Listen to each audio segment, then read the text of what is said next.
Hey everyone, कैसे हो आप सब।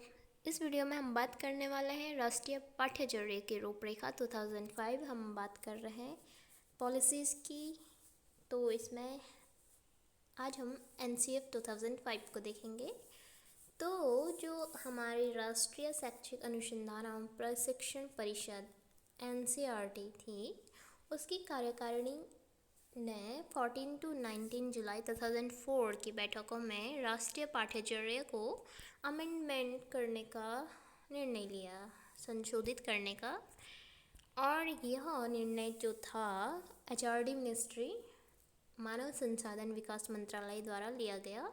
और इन्हीं के जो MHRD थी, उनके सचिव, उन्होंने एक पत्र लिखा था निदेशक को कि जो हमारा 1993 की जो एक कार्यक्रम है शिक्षा बिना बोझ के, इस तरह से जो NCF 2000 को समीक्षा करने की आवश्यकता है और इसी के अनुरूप संशोधित करने की आवश्यकता भी व्यक्त करी। इन निर्णयों के संदर्भ में जो प्रोफेसर यशपाल थी, इनकी अध्यक्षता में एक राष्ट्रीय संचालन समिति और 21 राष्ट्रीय फोकस समूहों का गठन किया गया, जिनकी हम आगे चर्चा करेंगे। तो जो ये समिति बनी थी, कमेटी बनी, उसमें उच्च शिक्षा संस्थानों के प्रतिनिधि, NCERT के अकादमिक सदस्य, स्कूलों के शिक्षक और जो NGOs के रिप्रेजेंटेटिव मेंबर थे, वो सब शामिल हुए। जो ये संशोधित NCF है, उसका आरंभ जो रविन्द्रनाथ टैगोर का एक फेमस निबंध है सभ्यता और प्रगति, उसके एक उदाहरण से होता है, जिसमें टैगोर जी याद दिलाते हैं कि जो सृजनात्मक है और उदार आनंद, ये दोनों बचपन की कुंजी है। सृजनात्मक, क्रिएटिविटी, और उदार आनंद, लिबरल जॉय, हैप्पीनेस, जो भी बोलो। पाठ्यक्रम की रूपरेखा निर्धारित करने के लिए बनाए गए जो 21 फोकस समूह थे, वो थे, पहला था शिक्षा का लक्ष्य, कि जो हमारी शिक्षा है, एजुकेशन है, उसका क्या लक्ष्य होना चाहिए। जो पाठ्यचर्या है, उसमें क्या क्या बदलाव किए जाने चाहिए। थर्ड है भारतीय भाषाओं का शिक्षण, क्योंकि हमारे सोसाइटी में काफ़ी सारी लैंग्वेजेस हैं, तो किसे मतलब किसको ज़्यादा प्रेफरेंस दिया जाए। फिर इंग्लिश टीचिंग पे, मैथ्स टीचिंग, साइंस टीचिंग, जो सोशल साइंस है, उनकी टीचिंग किस तरीके से करनी चाहिए, इस पर फोकस किया गया। इसके अलावा आवास और सीखना, मीन्स रहना और बच्चों का सीखना होता है ना, जैसे नवोदय स्कूल होते हैं, वहाँ पर आवास की भी व्यवस्था होती है, साथ में वहीं पर उनका स्कूल, जो भी बोले। इसके अलावा जो बच्चे हैं, उनमें कला, संगीत, नृत्य और रंगमंच, ये सब का विकास करना। हस्तशिल्पों की धरोहर, इस पर फोकस किया गया। कार्य और शिक्षा, प्रारंभिक बाल्यावस्था का विकास, बच्चों का कैसे विकास किया जाए, उन्हें क्या सिखाया जाए, और उन्हें सोसाइटी में जो हमारी सभ्यता है, संस्कृति है, उसे कैसे पढ़ाया जाए और उसके बारे में नॉलेज दी जाए उनको। ये फोकस समूह था। 13 है SC STs के बच्चों के जो समस्याएं थी, क्या क्या समस्याएं हैं शिक्षा को प्राप्त करने में, और इसके अलावा जो भी समस्याएं थी, उनका फोकस समूह था एक। शिक्षा में लिंग के मुद्दे, आपने देखा होगा कि आज भी कई जगह लड़कियों को एजुकेशन नहीं दी जाती है, दी भी जाती है, तो अगर भाई को प्राइवेट स्कूल में रखा है और इकोनॉमिक कंडीशन सही नहीं है, तो वहाँ पर लड़की को गवर्नमेंट स्कूल में भेज दिया जाता है। तो इस तरीके से डिफरेंसेस होते हैं। इसके अलावा शैक्षिक प्रौद्योगिकी की, जो हम टीचिंग में कैसे टेक्नोलॉजी का यूज कर सकते हैं, ICTs का यूज कर सकते हैं और बच्चों को ईज़िली कितना जल्दी सिखा सकते हैं। इसके अलावा जो हमारी बच्चों की हेल्थ है, शारीरिक शिक्षा, फिजिकल एजुकेशन, इस पे बात की गई।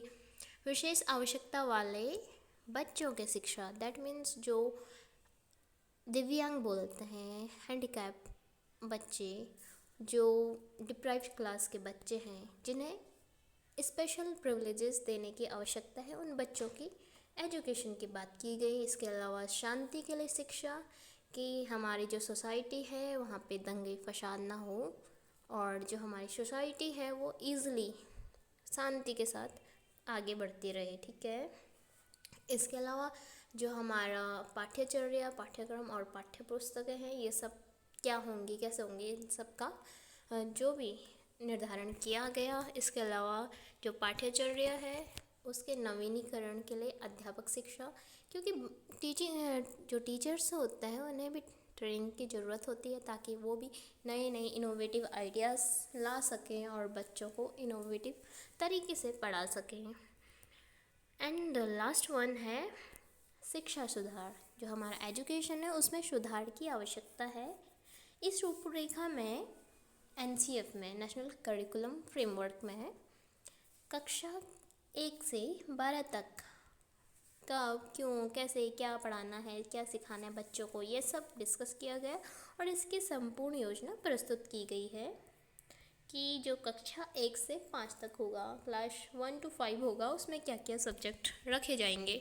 तो पहला तो होगा एक मदर टंग या regional language, second English, math, एकीकृत पर्यावरण अध्ययन, बच्चों को इन्वायरमेंट की एजुकेशन दी जाएगी। इसके अलावा कला और शिल्प, शारीरिक विकास, एंड लास्ट होगा कार्यानुभव, बच्चों को क्रिएटिव बनाया जाएगा और उनको वर्क एक्सपीरियंस के आधार पर सिखाया जाएगा, क्योंकि जो लर्निंग बाई डूइंग होता है वो बेस्ट होता है ना। इससे बच्चा ज़्यादा से ज़्यादा इंटरेक्ट कर पाता है और ज़्यादा से ज़्यादा सीख भी पाता है। नेक्स्ट है क्लास 6 to 8। यहाँ पर भी फर्स्ट मदर टंग होगा या रीजनल लैंग्वेज, सेकंड होगा मॉडर्न इंडियन लैंग्वेज, काफ़ी सारी हो सकती है, उनमें से कोई एक पढ़ाई जाएगी। इसके अलावा English, maths, science, social science, कला शिक्षा, आर्ट्स, एंड लास्ट होगा स्वास्थ्य एवं शारीरिक शिक्षा। आपने देखा हो यहाँ पर हेल्थ और फिजिकल एजुकेशन को काफ़ी प्रेफरेंस दिया गया है, प्राइमरी में भी और सेकेंडरी में भी। क्लास 9 to 10 यहाँ पर मातृभाषा होगी, इंग्लिश होगी, संस्कृत, उर्दू। यहाँ पर 3 लैंग्वेजेस आ गई है, ठीक है। प्राइमरी लेवल में एक थी, अपर प्राइमरी में 2 और सेकेंडरी में 3 लैंग्वेजेस आ चुकी हैं। फिर इसके अलावा सोशल साइंस या सोशल स्टडीज़, कंप्यूटर, कार्य शिक्षा, शांति शिक्षा और कला शिक्षा पढ़ाई जाएगी। और जो क्लास 11 to 12 है, यहाँ पर क्या होगा, मदर टंग होगी, इंग्लिश होगी, मैथ्स होगी, कंप्यूटर, जो साइंस स्ट्रीम के बच्चे हैं उनको फिज़िक्स, केमिस्ट्री, मैथ्स, बायोलॉजी कुछ भी हो सकता है, और जो आर्ट्स के हैं उन्हें political science, geography, history, economics, sociology, psychology, और जो कॉमर्स वाले हैं उन्हें व्यापार अध्ययन और अकाउंटिंग पढ़ाई जाएगी। तो इस रूपरेखा में जो भी सम्मिलित जो भी विषय थे उनकी आवश्यकता और महत्व के साथ उन विषयों के कैसे और किन शिक्षण विधियों के माध्यम से पढ़ाया जाए, यह भी पाठ्यचर्या की रूपरेखा में निश्चित किया गया। जो हमारी भाषा होगी उसे कैसे पढ़ाया जाएगा बच्चों को। तो किसी भी जो विषय वस्तु के अध्ययन और अध्यापन के लिए भाषा की भूमिका अत्यंत ही महत्वपूर्ण होती है, क्योंकि भाषा के द्वारा ही बच्चे और टीचर इंटरेक्ट करेंगे। जब तक बच्चा अपनी प्रॉब्लम्स को टीचर को नहीं बताएगा तब तक टीचर उनको सॉल्व नहीं कर सकता। इसलिए जो भाषा, लैंग्वेज होती है वो कम्युनिकेशन में इम्पॉर्टेंट होती है। इसके अलावा जो हमारी लैंग्वेजेस डिफरेंट डाइवर्सिटीज़ है, इंडियन एजुकेशन में एक जटिल चुनौती है, बिकॉज कोई सदर्न एरिया का बच्चा आके नॉर्थ में पढ़ता है, तो जो नॉर्थ के टीचर हैं उनको तो नहीं पता ना वहाँ की लैंग्वेजेस, तो वहाँ पर लैंग्वेज एक बैरियर के रूप में काम करने लगता है। तो इस बैरियर को दूर करने के लिए भी लैंग्वेज पे कमांड होनी चाहिए।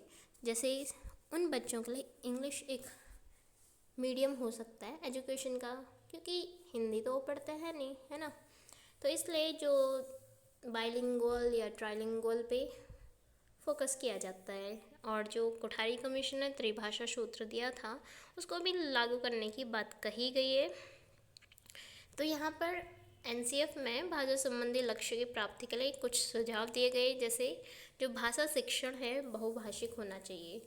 दैट मीन्स हमें काफ़ी जो लैंग्वेजेस हो सकता है उनका यूज करना चाहिए, केवल शिक्षण के लिए नहीं बल्कि रणनीति तैयार करने के लिहाज से भी, ताकि बहुभाषिक कक्षा को एक संसाधन के तौर पर प्रयोग में लाया जा सके। इससे काफ़ी ट्रांसलेटर हमारे सामने आ सकते हैं, जो कम्युनिकेशन बैरियर है वो हट सकता है ना। बच्चे कहीं भी जाके कहीं कुछ भी पढ़ सकते हैं। तो ये सब जब तक हम मल्टीलिंगुअल नहीं होंगे तो तब तक पॉसिबल नहीं है। इसके अलावा जो बच्चे हैं उनको घरेलू भाषाएं शिक्षण का माध्यम होनी चाहिए, दैट मीन्स जो रीजनल लैंग्वेज है। और जो हायर लेवल में है बच्चे, उनको घरेलू भाषाओं के शिक्षण की व्यवस्था ना हो तो प्राथमिक स्तर की स्कूली शिक्षा घरेलू भाषाओं में सुनिश्चित की जाए। इसके अलावा जो त्रिभाषा सूत्र को उनके मूल भाव के साथ लागू किया जाए। और जो नॉन हिंदी स्टेट है वहाँ पर बच्चे हिंदी सीखते हैं, इसलिए जो हिंदी प्रदेश है वहाँ पर बच्चे वो भाषा सीखें जो उनके इलाके में नहीं बोली जाती, ठीक है। और जो इसके बाद का लेवल हो वहाँ पर क्लासिकल और फॉरेन लैंग्वेजेस को भी सिखाया जा सकता है। नेक्स्ट है मैथ्स। जो मैथ्स है शिक्षा की जो गणित की शिक्षा है उसका मुख्य उद्देश्य बच्चे के गणितीकरण की क्षमताओं का विकास करना है। इसके अलावा ऐसी पाठ्यचर्या हो जो महत्वाकांक्षी हो, सुसंगत हो और गणित के लिए महत्वपूर्ण सिद्धांतों को पढ़ाए। जो गणितीय शिक्षा है उसका मुख्य उद्देश्य यह होता है कि जो लाभप्रद क्षमताओं का विकास करना, विशेषकर जो हमारा कैलकुलेशन वाला पार्ट होता है और जो स्टैटिक्स होता है, माप दशमलव प्रतिशत करना, ताकि वो एक तार्किक व अमूर्त ढंग से सोच सकें और जो समस्याएं हैं उनको सूत्रबद्ध तथा समस्या का समाधान कर सके। आपने नोटिस किया होगा जनरली कि हमारा जो मैथ्स होता है उसमें केवल जो अर्थमेटिक वाला पोर्शन होता है उसी का यूज होता है, या स्टैट्स। इसके अलावा जो अलजेब्रा है, ज्योमेट्री है, बहुत ही कम रेयर यूज़ करते हैं हम अपनी डेली लाइफ में। सो नॉर्मली इसका तो बच्चों को ज्ञान होना ही चाहिए, है ना। इसके अलावा जो कंप्यूटर नॉलेज है वो तो होनी चाहिए। आज कल टेक्नोलॉजी का ICTs का टाइम है तो बच्चे को कंप्यूटर का नॉलेज होना ही चाहिए, है ना। इसके अलावा जो साइंस है, साइंस बच्चे को प्रैक्टिकल बेस पे जो भी नॉलेज होता है उसको गेन करने में हेल्प करता है। इसके अलावा बच्चों को साइंस क्रिएटिव बनाता है और बच्चे इंटरेस्ट लेते हैं साइंस में, बिकॉज साइंस एक प्रैक्टिकल सब्जेक्ट है और प्रैक्टिकल के द्वारा ही बच्चे को साइंस समझ में आ सकती है ना, कि जो प्लांट्स है वो कैसे ग्रो करते हैं, जो केमिकल हैं वो कैसे एक दूसरे से मिक्स करके एक थर्ड कंपोनेंट बनता है। ये सब बच्चे जब प्रैक्टिकल वर्क करेंगे तभी समझ पाएंगे। तो साइंस के लिए इनोवेटिव आइडियाज़ और यहाँ पर एक्सपीरियंस होना चाहिए बच्चे को, तभी वो अच्छे से पढ़ाई कर सकता है साइंस की। इसके अलावा सोशल साइंस में काफ़ी सब्जेक्ट्स हैं, जैसे हिस्ट्री, ज्योग्राफी, पॉलिटिकल साइंस। ये सब बच्चे को मीन्स पढ़ के बच्चा इनको पढ़ेगा तो ही समझेगा। बच्चे यहाँ पर पाठ केंद्रित होता है ना। इसके अलावा बच्चों में कॉग्निटिव डेवलपमेंट तभी हो सकता है जब बच्चे से पढ़ें, जो इसमें फैक्ट होते हैं उन्हें पढ़े समझे। इसके अलावा कला शिक्षा में जो हमारा कल्चर है, डाइवर्सिटी है ना, प्रॉस्पेरिटी है हमारी जो सोसाइटी की, उन सब का नॉलेज दिया जाता है बच्चे को। यहाँ पर जो औपचारिक शिक्षा में कला को सम्मिलित करना आवश्यक है। कला हमारे देश की हर भाग में लोक, शास्त्रीय गायन, नृत्य, संगीत, पुतले बनाना, मिट्टी का काम आदि शामिल है। और इससे जो शिक्षा है वो प्रैक्टिकल यूज़ में आती है, जिससे बच्चों को और अच्छे से समझ आएगा, है ना। और हस्तकला के महत्व को स्पष्ट करते हुए कहा भी गया है कि जो हस्तकला एक उत्पादक प्रक्रिया है, एक अद्भुत भारतीय तकनीक जो पुरानी नहीं है। यहाँ जीवंत हस्तशिल्प के कौशलों, तकनीकों, मॉडलों तथा उत्पादों के समृद्ध संसाधन हैं जो कला एवं काम दोनों पाठ्यचर्या क्षेत्रों के लिए समृद्ध व अत्यावश्यक संसाधन हैं तथा बन सकते हैं। नेक्स्ट है स्वास्थ्य और शारीरिक शिक्षा। तो ये काफ़ी इम्पॉर्टेंट होती है हमारी लाइफ में, बिकॉज जो स्वास्थ्य है वहाँ पर जैविक, आर्थिक, सांस्कृतिक और राजनीतिक ताकतों का प्रभाव पड़ता है और इसके साथ ही यह नामांकन, स्कूल में उपस्थिति और पढ़ाई पूरी करने को प्रभावित करता है। दैट मीन्स स्वस्थ शरीर में ही स्वस्थ मस्तिष्क का निवास करता है। तो जब तक हम हेल्थ इज़ वेल्थ है ना, काफ़ी सारे कोट सुने होंगे आपने कि जब तक बच्चा स्वस्थ नहीं रहेगा तो उसका ना पढ़ाई में मन लगेगा ना ही अदर कार्यों में। तो इसलिए बच्चों को स्वस्थ होना काफ़ी ज़रूरी है। इसके अलावा काम और शिक्षा। काम का मीन्स जो श्रम होता है, इसका तात्पर्य होता है कि जो समाज है, समुदाय है, उसके अन्य लोगों के प्रति दायित्व का निर्वाह अथवा समाज में व्यक्ति एवं उसके सामर्थ्य का योगदान, दूसरों की आवश्यकताओं की पूर्ति अथवा अर्थोपार्जन हेतु किया गया कार्य जिससे हमको अर्थ मीन्स मनी प्राप्त होती है। काम शिक्षा एक और बालकों में जो उनकी स्किल है उनको डेवलपमेंट करती है, साथ में आत्मानुशासित सेल्फ डिसिप्लिन बनाती है बच्चों को। इसके अलावा जो काम है, काम के प्रति सम्मान की भावना का विकास एवं जीविकोपार्जन का एक साधन उपलब्ध कराती है। कौन सा? काम और शिक्षा। ठीक है।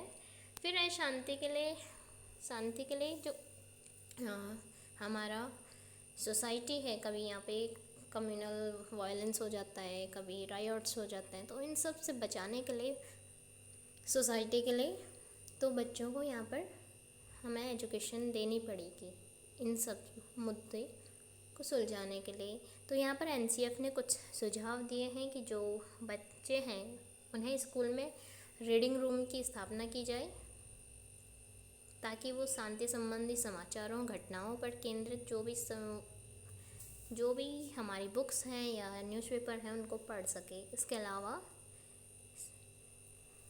ऐसी फिल्मों की सूची को तैयार करें जो न्याय, शांति के मूल्यों को बढ़ावा देती है और उन्हें समय समय पर हमें स्कूलों में दिखाया जाना चाहिए। इसके अलावा शांति के प्रयास में जो मीडिया है उसको सहयोगी बनाया जाए। कभी जो रिपोर्टर्स हैं उन्हें स्कूल में बुलाया जाए, बच्चों से इंटरेक्शन कराया जाए, तो इससे भी जो शांति के लिए शिक्षा उसमें वृद्धि हो सकती है।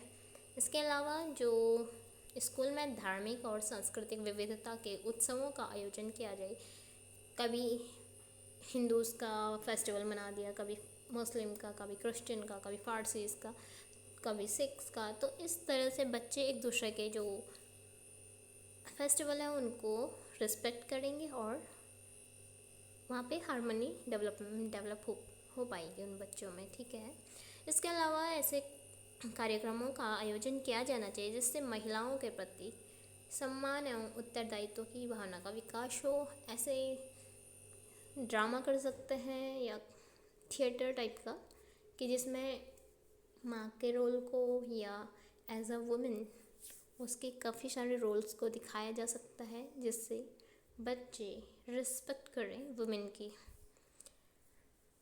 तो जो राष्ट्रीय पाठ्यचर्या के मार्गदर्शक सिद्धांत हैं उनमें से कुछ इम्पोर्टेंट है। पहला है ज्ञान को विद्यालय के बाहर के जीवन से जोड़ना। मीन्स वो केवल स्कूल तक ही सीमित ना रहे, उसे जो हमारी एक्चुअल रियल लाइफ है वहाँ से कनेक्ट करना। इसके अलावा जो पढ़ाई हो वो रट्टा मार वाली नहीं होनी चाहिए, बल्कि बच्चे उसमें इंटरेक्ट कर पाएँ, बच्चे उन्हें समझ पाएँ, ऐसी पाठ्यचर्या या पाठ्यक्रम होना चाहिए। इसके अलावा जो करिकुलम है ऐसा बनाया जाना चाहिए जिससे बच्चों का ऑलराउंड डेवलपमेंट हो और जो बच्चे हैं वो इंटरेस्ट लेके पढ़ें और काफ़ी इनोवेटिव और एनर्जेटिक होके उस जो करिकुलम है उसको एंजॉय करें। तो इस टाइप का बनाना चाहिए। इसके अलावा जो एग्ज़ाम्स हैं उसको भी लचीला बनाया जाना चाहिए। ऐसे नहीं कि नहीं तुम सबको 90% 100% लाना है, ऐसा नहीं। तो जिसको जितना आता है और जिस टाइप से आता है उस टाइप से एलाबोरेट करता है। ऐसे नहीं कि जो पेपर्स हैं उनको एग्ज़ाम है उनको काफ़ी टफ बना दिया जाए ताकि बच्चे में एक डिप्रेस वाली फीलिंग डेवलप हो, ऐसा नहीं होना चाहिए। और बच्चों को जो एक्टिविटीज़ हैं वहाँ से जोड़ना चाहिए, बच्चों का एक्टिविटी टेस्ट लेना चाहिए। एंड द लास्ट वन है एक ऐसी अधिभावी पहचान का विकास जिससे प्रजातांत्रिक राज्य व्यवस्था के अंतर्गत राष्ट्रीय चिंताएं समाहित हों। जो हमारा डेमोक्रेटिक जो सिस्टम है उस टाइप से जो हमारी राष्ट्रीय चिंताएं हैं उनको बच्चों के सामने डिस्कस करना चाहिए और बच्चों को भी अपने व्यूज़ देने का एक मौका दिया जाना चाहिए जिससे वे भी राष्ट्र के बारे में सोच सकें और उनके अंदर भी नेशनलिज्म वाली फीलिंग डेवलप हो, है ना। अब हमारे जो एनसीएफ है उसके मेन गोल क्या है, तो वो गोल है सबसे पहला है कि जो हमारे डेमोक्रेटिक वैल्यूज़ हैं उनकी स्थापना करनी है। तो जो हमारे संविधान में जो भी कहा गया है, हमारे जो राइट्स हैं, डीपीएसपी है, इसके अलावा जो हमारी ड्यूटीज़ हैं उन सब को बच्चे समझ सकें और अकॉर्डिंग उनके सोसाइटी में व्यवहार कर सकें और अपने अधिकारों के प्रति जागरूक हो, अपने कर्तव्यों के प्रति जागरूक हो। जो हमारे देश में हिंसा, जो लड़ाई झगड़े दंगे फसाद होते हैं, जाति धर्म, इससे ऊपर उठ सकें और शांति प्रिय जो समाज है उसके निर्माण में अपनी सहभागिता प्रस्तुत कर सकें। तो ये लोकतांत्रिक प्रजातांत्रिक मूल्यों की स्थापना करना है। इसके अलावा जो बच्चे हैं, विद्यार्थी हैं, उनके सीखने की सहज इच्छा एवं युक्तियों को समृद्ध करना। दैट मीन जो एजुकेशन होता है उसका मेनली काम ये होता है कि जो बच्चा है उसका जो भी उस इनर नॉलेज है उसको बाहर निकालना। इसलिए जो टीचर्स हैं उनको यह प्रयास करना चाहिए कि जो बालक में ज्ञान प्राप्त करने की सहज इच्छा है उसे प्रोत्साहित कर सके, एनकरेज कर सके ताकि वो सीखने के लिए आंतरिक रूप से अभिप्रेरित हो पाए। मीन्स वो अंदर से मोटिवेट हो, तभी बच्चा सीख सकता है। अदरवाइज़ आप उसे बाहर से डंडा मार के सिखा रहे हैं और बच्चा इंटरेस्ट ले ही नहीं रहा है तो बच्चा कभी सीख ही नहीं पाएगा। इसलिए बच्चे का अंदर से सीखना बहुत ज़रूरी होता है, ठीक है। फिर है इंक्लूसिव एजुकेशन, समावेशी दैट मीन्स हर एक बच्चे का एजुकेशन में इनरोलमेंट हो, बच्चा पढ़ाई जो शिक्षा है वहाँ पर शिक्षा ग्रहण कर सके। कहा भी गया है जो समावेशन की नीति है, दस्तावेज में स्पष्ट रूप से कहा गया है कि जो समावेशन की नीति को हर स्कूल और सारी शिक्षा व्यवस्था में व्यापक रूप में लागू किए जाने की ज़रूरत है। स्कूल को ऐसा केंद्र बनाए जाने की आवश्यकता है जहां बच्चों को जीवन की तैयारी कराई जाए और यह सुनिश्चित किया जाए कि सभी बच्चों, खासकर शारीरिक या मानसिक रूप से असमर्थ बच्चों, समाज के हाशिए पर जीने वाले बच्चों और कठिन परिस्थितियों में जीने वाले बच्चों को शिक्षा के इस महत्वपूर्ण क्षेत्र में सबसे ज़्यादा फ़ायदा मिल सके। अब हम देखेंगे जो एनसीएफ ने कुछ सिफारिशें दी हैं, रिकमेंडेशंस दी हैं। तो पहला है कि जो त्रिभाषा सूत्र को लागू करना, कि जो कोठारी कमीशन ने भी बोला था कि त्रिभाषा सूत्र होनी चाहिए। पहला हमारी मदर टंग होनी चाहिए, सेकंड हिंदी या इंग्लिश, और थर्ड कोई अदर लैंग्वेज, जैसे नॉर्थ के हैं तो उन्हें सदर्न या नॉर्थ ईस्ट की लैंग्वेज पढ़नी चाहिए और जो साउथ के हैं उन्हें हिंदी पढ़नी चाहिए, है ना, इस टाइप का। इसके अलावा जो हमारा पाठ्य पुस्तक और अन्य सामग्री की बहुलता है, इस पर भी सिफारिश दी कि जो हमारी बुक्स होती हैं वो शिक्षण प्रक्रिया का अंग होती हैं और वो जो टीचर है और स्टूडेंट है उन दोनों के लिए एक मार्गदर्शक का कार्य करती है। जो बुक होती है अकॉर्डिंग टू बुक हम एजुकेशन लेते हैं। जैसे हम क्लास सेकंड की बात करें तो वहाँ पर जो सेकंड क्लास की बुक में होगा टीचर भी वही पढ़ाता है और बच्चे भी वही पढ़ते हैं। हम थर्ड क्लास की तो नहीं पढ़ते हैं ना। तो इसी टाइप से जो बुक होती है वो काफ़ी इम्पोर्टेंट रोल प्ले करती है दोनों में। इसके अलावा इस बात की आवश्यकता है कि जो सभी विषयों की बुक्स होती हैं उनमें आवश्यक सुधार किए जाएं और एक विषय के पाठ्यक्रम के लिए 2 या अधिक पाठ्य पुस्तकों का निर्माण होना चाहिए, क्योंकि कभी कभी ऐसा होता है जो एक राइटर की बुक होती है उसमें कुछ मिसिंग हो जाता है, तो जो सेकंड राइटर होगा वो हो सकता है उनको कवर कर सके। इससे बच्चों का जो डेवलपमेंट हो वो भी अच्छा हो सकता है ना। इसके अलावा जो लाइब्रेरी है, लाइब्रेरी का निर्माण होना चाहिए। कई स्कूल में होता है कि लाइब्रेरी नहीं है, बच्चों को बुक्स नहीं मिल पाती है, तो जो लाइब्रेरी होंगी तो बच्चों को एक्स्ट्रा बुक्स मिल सकती है, स्टोरीज़ की, कॉमिक्स वगैरह वगैरह। इसके अलावा जो शैक्षिक तकनीकी है तो उसका भी डेवलपमेंट होना चाहिए। जो टीचिंग टेक्नोलॉजी है, एड्स है, उनका प्रयोग करना चाहिए टीचर को, और जो टीचर है उनको ट्रेनिंग दी जानी चाहिए इस चीज़ की, ताकि वो बच्चों को मल्टीमीडिया उपकरण, सूचना संप्रेषण तकनीक के उपकरण सीधे उपलब्ध कराए जाएं, ताकि वे जोड़ तोड़ कर स्वयं अपनी रचना बनाएं। सीडी आधारित कंप्यूटर प्रोग्राम के बजाय नेट आधारित कंप्यूटर प्रोग्राम को बढ़ावा दिया जाना चाहिए। हाँ, हम ये वाला पॉइंट पहले डिस्कस कर चुके हैं कि जो आईसीटी है, आज का इनोवेटिव जो भी नेट के थ्रू काफ़ी नए नए प्रोग्राम पता चलते हैं, तो ये सब बच्चों को दिखाए जाने चाहिए ताकि बच्चे उस लेवल तक सोच सकें। जब तक बच्चों को दिखाएंगे नहीं तो बच्चे सोच भी नहीं सकते है ना। इसके अलावा जो उपकरण और प्रयोगशाला है उनका भी डेवलपमेंट मॉडर्न टाइम के अकॉर्डिंग होना चाहिए। ऐसे नहीं कि जो आज के कंप्यूटर है वो स्क्रीन टच है या लैपटॉप है, वो सब हम बच्चों को आज भी पुराने मॉडल के कंप्यूटर से इंटरेक्ट करा रहे हैं, तो ये सब चेंज होना चाहिए। इसके अलावा जो लैब्स होनी चाहिए जिसमें मॉडर्न उपकरण होने चाहिए। इसके अलावा अन्य स्थल एवं अवसर, तो बच्चों को जो मॉन्यूमेंट्स होते हैं, म्यूज़ियम होते हैं, प्राकृतिक संपदा आदि का भ्रमण कराया जाना चाहिए ताकि उन्हें बुकिश नॉलेज है उसके अलावा भी उन्हें जो रियल है उस नॉलेज का पता चल सके और वो ज़्यादा से ज़्यादा इंटरेक्ट कर सकें, ताकि उन्हें लॉन्ग टाइम तक वो चीज़ें याद रह सकती हैं। इसके अलावा मिड डे मील की व्यवस्था होनी चाहिए ताकि बच्चे जो ड्रॉप आउट हो रहा है बीच में काफ़ी बच्चों का, तो वो भी रुक सके और बच्चे इनरोल भी हो सकें ताकि वो एजुकेशन प्राप्त कर सकें।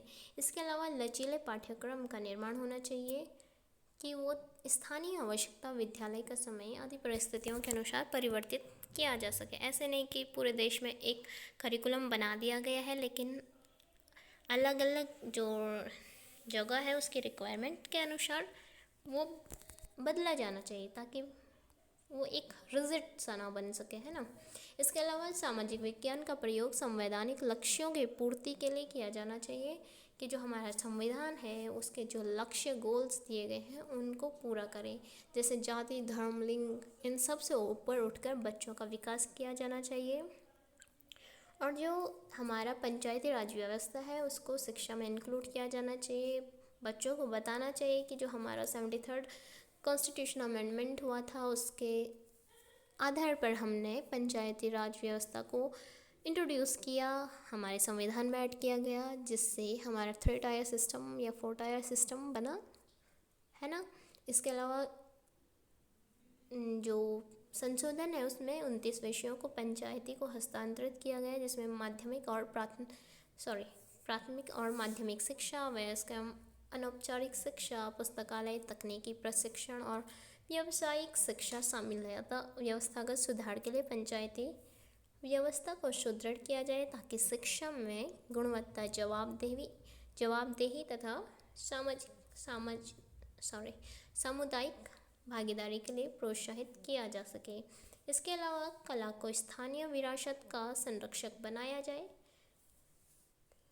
जो हमारा ये एनसीएफ है इसमें दर्शाया गया है कि यदि हमें अपनी जो हमारी एक यूनिक सांस्कृतिक पहचान है अगर उसको जीवित रखना है तो उसकी जो डाइवर्सिटी है उसकी प्रॉस्पेरिटी को बचाए रखना होगा। और जो हमारी फॉर्मल एजुकेशन है उसमें कला शिक्षा को तत्काल समेकित करना होगा। इसके अलावा बालकों को विभिन्न स्तर पर जो हमारा म्यूज़िक है, डांस फॉर्म्स है, हमारी इंडियन हेरिटेज है, जो भी है उस सब की स्टडी कराई जानी चाहिए, जिससे ये हमारा जो कला संस्कृति है वो बची रह सके। और जो कक्षा 10th तक ये कला शिक्षा को अनिवार्य रूप से शामिल किया जाना चाहिए। इसके अलावा शिक्षक कला है, इसके लिए इम्पॉर्टेंट है जो टीचर है वो स्किल वाला, स्किल उसमें काफ़ी स्किल होनी चाहिए, वो काफ़ी कैपेबल होना चाहिए। और इसके अलावा जो शिक्षा है, सेवापूर्ण और सेवारत प्रशिक्षण कार्यक्रमों को विशेष महत्व दिया जाए और उसमें आवश्यक सुधार किए जाएं। एंड लास्ट है परीक्षा सुधार। तो एनसीएफ में ये भी स्वीकार किया गया है कि जो वर्तमान में परीक्षा है वो बच्चों में स्ट्रेस का एक मेन रीज़न है।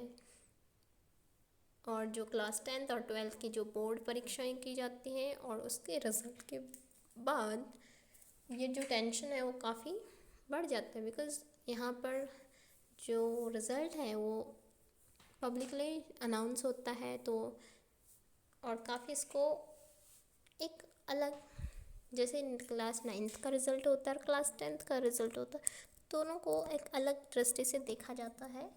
तो इससे भी काफ़ी बच्चों में स्ट्रेस आ जाता है। इसके अलावा जो हमारी परीक्षा प्रणाली है बच्चों की योग्यता का उपयुक्त मूल्यांकन कर सकने में असफल है, बिकॉज़ यहाँ पर केवल जो बुकिश नॉलेज है उसको ही प्रेफरेंस दिया जाता है। बच्चे के क्रिएटिव वर्क को कोई रेफरेंस नहीं दिया जाता है। तो यहाँ पर परीक्षा सुधार भी आवश्यक है। तो जो एनसीएफ था उसने कुछ सुझाव दिए थे परीक्षा सुधार के लिए। तो पहला है पेपर बनाने की प्रक्रिया में बदलाव किया जाए। उत्तर पुस्तिका जांचने के लिए शिक्षकों को पर्याप्त पारिश्रमिक दिया जाए। पेपर केवल विशेष जो स्पेशलिस्ट हैं उनके द्वारा ही नहीं, बल्कि जो शिक्षाविद हैं, शिक्षकों, प्रोफेसरों आदि की भी मदद ली जानी चाहिए। जो परीक्षा है उसमें नकल की प्रथा को रोकना चाहिए। आज भी आपने देखा होगा कई जगह नकल होती रहती है। स्कूल आधारित आकलन को महत्व दिया जाना चाहिए। जो आकलन है उसे लचीला रखा जाना चाहिए। अब है विभिन्न विषयों के संबंध में क्या सुझाव दिए गए। तो पहला है कि काम कला तथा पारस्परिक दस्तकारियाँ, स्वास्थ्य एवं शारीरिक शिक्षा एवं शांति शिक्षा आदि को अधिगम लर्नर से जोड़ा जाए। शांति के लिए शिक्षा प्रदान की जाए तथा शांति शिक्षा को शिक्षक शिक्षा से भी सम्मिलित किया जाए। इसके अलावा भाषा, गणित, विज्ञान तथा सामाजिक विज्ञान में महत्वपूर्ण परिवर्तन किए जाएं। विषयों की दीवार को नीचा किया जाए ताकि विज्ञान का समग्र आनंद ले सकें। इसके अलावा बालकों में बहुभाषिक प्रवीणता विकसित की जाए, जिसमें अंग्रेजी में प्रवीणता भी शामिल हो। इसके अलावा गणित के दायरे को विस्तृत किया जाए तथा दूसरे विषय के साथ जोड़ा जाए। पढ़ना, लिखना, सुनना तथा बोलना ये क्रियाएं करिकुलम के सभी क्षेत्रों में बच्चों की प्रगति में महत्वपूर्ण भूमिका निभाती है। इसलिए करिकुलम की योजना का आधार इन सबको बनाया जाए, है ना, पढ़ना, लिखना, सुनना और बोलने को। इसके अलावा हर स्कूल को कंप्यूटर, हार्डवेयर, सॉफ्टवेयर तथा कनेक्टिविटी मुहैया कराने जैसी ढांचागत चुनौतियों का सामना करने की ज़रूरत है। एंड द लास्ट जो सजेशन है कि जो बाल विज्ञान, आपने भी सुना होगा बाल विज्ञान कांग्रेस स्कूल टाइम पे, तो इसकी तर्ज पर एक सामाजिक आंदोलन की कल्पना की जा सकती है, जिसमें अन्वेषण, रिसर्च की शिक्षा को प्रोत्साहन मिलेगा। सो इस टाइप से हमने एनसीएफ 2005 को देखा, एकदम डिटेल डिस्कशन किया। So thanks for watching. अगर आपको पसंद आते हैं तो प्लीज़ वीडियो को लाइक करें, शेयर करें और चैनल को सब्सक्राइब करना ना भूलें। Thanks for watching.